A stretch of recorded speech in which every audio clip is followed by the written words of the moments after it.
Life in the United States can be pretty good, especially if you have a loving family, an advanced degree, and a fulfilling career. But how does life change if you're walking around with brown skin, with a foreign sounding name, and you're a practicing Muslim? With us today is Amer Ahmed. When he's not teaching college classes or parenting a small child, you'll find him jetting across the country, leading workshops on social justice, diversity and inclusion, and intercultural dialogues. He will share with us both his personal story and his vision for making this country a more welcoming place. Amer, welcome to Feel Like You Belong. Thank you for having me. So you are a second generation Indian American. Can you tell us your parents' immigration story? Yeah, my parents came to the United States in 1967.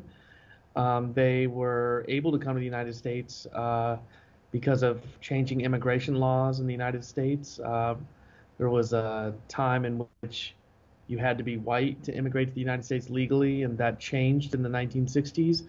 And as a result, my family was able to come mostly due to my father's advancement in education. And so that gave him an opportunity to come to the United States. They came to New York City originally and eventually settled in Ohio, which is where I was born and raised.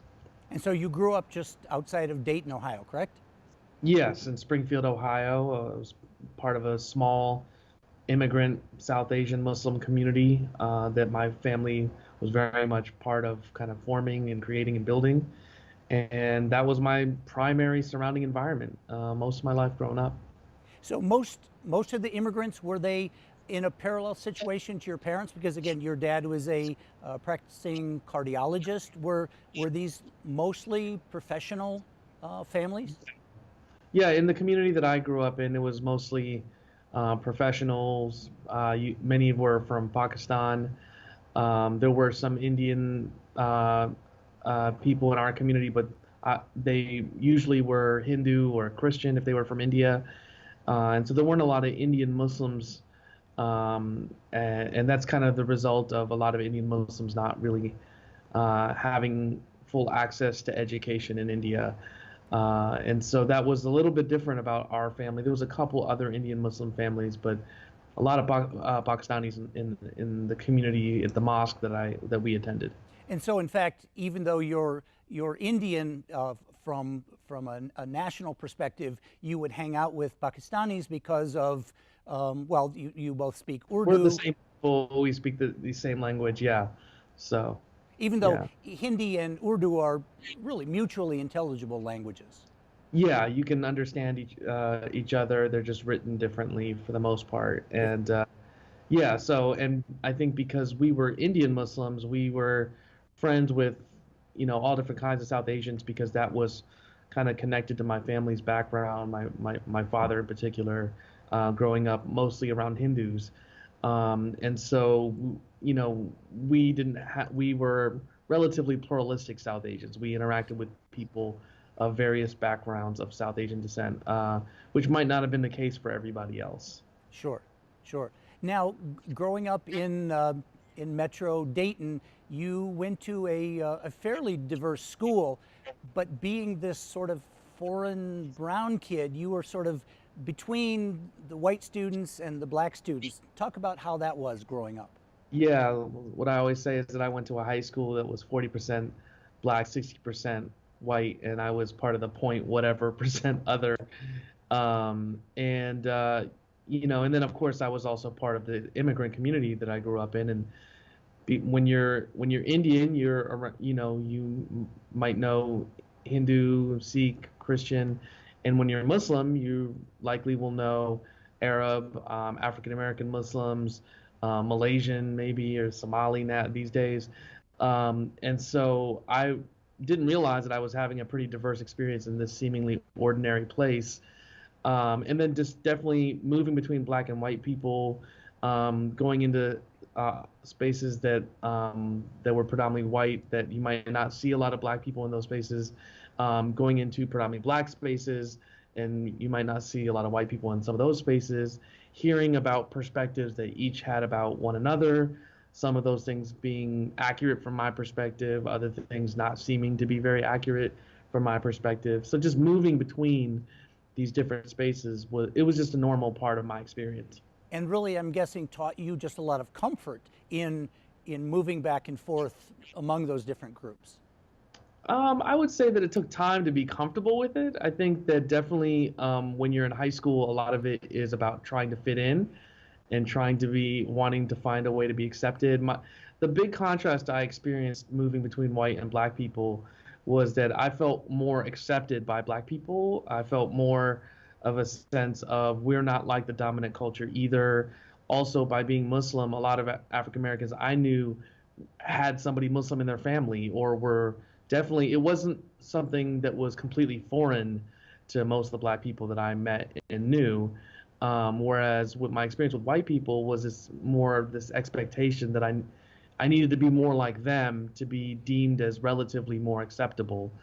And that when they found out that, I don't eat pork or I don't drink alcohol or I'm not allowed to date, those kinds of things, it was kind of deemed as weird or strange. Sure. And so it was kind of like trying to find ways to be viewed as acceptable. Again, when you're in high school, that's kind of all you're thinking about. So you don't think that that's a valuable thing. You think that it's the thing that makes you different. You're just trying to fit in and not, blend in, don't stand out, right? And when you grow up in an immigrant community, there's some things that are just normal to everybody else that you might not be exposed to. I'll never forget my sophomore year in high school. I went to a dance at the high school, and they played the song YMCA. Everybody stared doing the Y, Yes, and I right. literally looked around like being like, how does everybody here know what this is? Like I had never heard of it. I had never seen it. And I was born and raised in this country, but there's some things as when you grow up in an immigrant community that's, fairly insular. And your home TV was not tuned in to the same stations as your white friends or maybe even your black friends. It's also, about culture. So if my mom is listening to a radio station, that's the station that we're going to listen to. It's not, or listening to her Indian music or whatever, that it's not acceptable for me to say, I want to listen to something different and for her to actually do that. You know what I mean? My preferences mean nothing in our, community. As a child, you listen to what your parents tell you to do, and that's the way it is. Right, right. So now as you're transitioning from high school to college, do you have a sense that your upbringing, just the whole environment around you, influenced how you chose your studies? Well, when I went to college originally, again, because I come from a culture in which there's a lot of pressure, especially around education, especially because education was the key for how we got to this country. And it's not just from your parents, it's communally reinforced. And there's a lot of expectations around certain kinds of professions like becoming a doctor, which is well respected in our culture, being an engineer, things that can kind of guarantee you some kind of professional stability, but also can make you viewed as someone that another family would want to have their child married to. And so all of those things create a lot of pressure. And so for when I started college, I was pre-med. I was business, which was a little bit different, but it wasn't that different to the point that it would create questions. And I think in college, when I started to realize I wasn't very good at chemistry, I wasn't very good at a lot of the things that I was being asked to do. And I think that's a hard discovery for parents, especially immigrant parents who come from backgrounds of, okay, these studies have to be very applied, very practical. Yeah. And so, to Dad be went good. into medicine, so yeah, you should go. And it's not even just from internal, it's also the broader society's expectations that those are the things that we're good at, and so you internalize, it's known as stereotype threat. You internalize the broader stereotype and you think that, oh, well, then if I'm not that, then I have to be that thing that everybody else thinks I'm supposed to be good at. Sure. Fortunately, because I was getting, a liberal arts education, I had an English professor Again, English was something didn't do well on the SAT on it. Wasn't good in high school at it. I was a math and science kid. That's what everything told me, including the standardized tests. And then I got there and I wasn't good at the math and science. And my English professor was saying that I was one of the best writers he'd ever come across, and that I was creative, and that I had perspective and lenses, Who and knew? was asking me why am I studying, math and science, and have I considered social sciences and humanities and things like that. So when did your parents say, okay, it's all right for you to veer off this path and study things like cultural anthropology? Yeah, so I think that started with, again, maybe it's different from other kids of my background where I did say I don't think I'm good at this stuff, and then so for my family it was like, okay, well, at least you need to be pre-med, as a backup plan, because there were examples of other people that study something else, but they did the pre-med requirements, and then worst case scenario, you can go to the Caribbean and go to medical school in the Caribbean and come back. There were stories of this in my family. My dad's youngest brother did this. Medicine as a Amongst fallback. Yes, yeah, and because it's just there's a lot of narratives in our community about that, Yeah. and so if it worked for somebody else, it should be able to work for you, and so they said, okay, begrudgingly, okay, we don't really know and understand what the stuff you're studying is, but do the pre-med stuff just in case, which I eventually ended up quitting that too. So that Good. really created a lot of anxiety. And then whenever I would go home, I'd get asked by people in the community, like, what is this anthropology thing? I've never heard of it. What are you going to do with that? Like, what is it? It's outside the frame of the immigrant community that I grew up in. Absolutely. And if we fast forward, you get a bachelor's degree in cultural anthropology, you have a master's degree in Black studies, and then you get a doctorate in education. What does this amalgamation of training and studying have you doing these days? We talked a little bit in the intro. Yeah. You're teaching at the university there in Massachusetts, but you're also doing a lot of touring around the country, doing keynote speeches, doing workshops. Talk a little bit about that work. Yeah, well, I studied anthropology and Black studies both in undergrad and my master's, which for me was really important because I was getting different perspectives about culture, about race, about racism, around history. All of those things were really important in my education, and it was also tied to my background, my experience, the personal relationships that I had. And then I studied in South Africa, and learned a little bit more about what happened in South Africa around race and racism and reconciliation. And I became an activist. I started working with hip hop. I'm part of the hip hop generation. I wanted to use art as a way of creating social change. And then I really started running multicultural centers at universities, and spent about 7 years at University of Michigan running the multicultural center and office with colleagues working collaboratively to try to create more diverse and supportive and inclusive environments for people of all different backgrounds. So I've just been working on how do we create a more equitable world, and higher education has been my platform for being able to do that.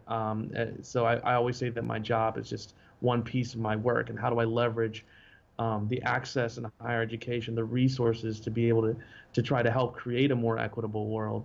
So as you're doing both your college teaching and workshops around the country, what do participants most want to know?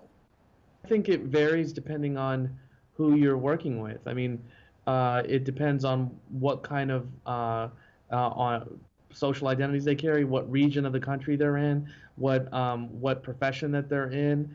And so, faculty at universities might want to learn more about how to teach. If people are in a very diverse part of the country, they may feel like they know a lot about some of these things.